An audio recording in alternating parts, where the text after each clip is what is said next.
Our first contestant on the most interesting bones of the cranium is the frontal bone.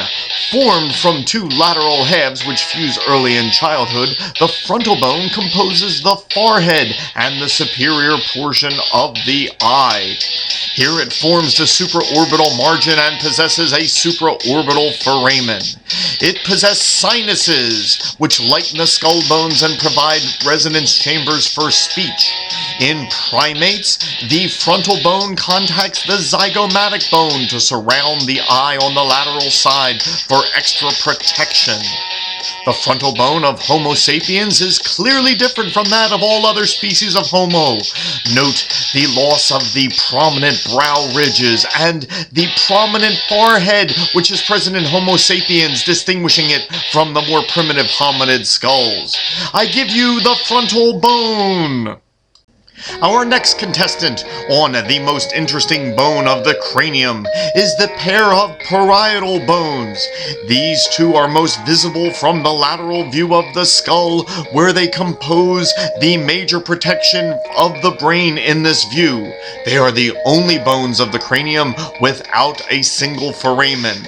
Their great expansion in recent history was accompanied by the expansion of the primate and human brain.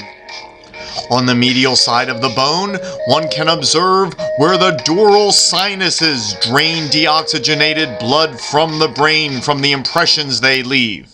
These are the parietal bones. Our next contestant on the most interesting bone of the cranium is the occipital bone. While it is only a single bone in adult humans, it begins embryological development as many structures which will later fuse. Some of these are bone, some of these are cartilage which will become bone, but they have an interesting history in that they were once separate bones in reptiles.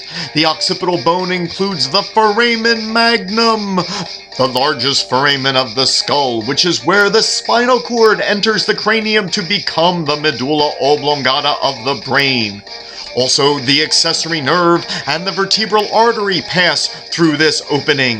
Lateral to the foramen magnum are the occipital condyles, where the skull is supported by the first vertebra, the atlas, and it is the movement between the occipital condyles and the atlas which we use when we say yes. The migration of the foramen magnum and these occipital condyles were important because in most apes this opening occurs more posteriorly, resulting in the knuckle walking which we see in apes because the spinal cord enters at an angle. It was the migration of the foramen magnum directly underneath the skull which allowed humans to have an upright posture.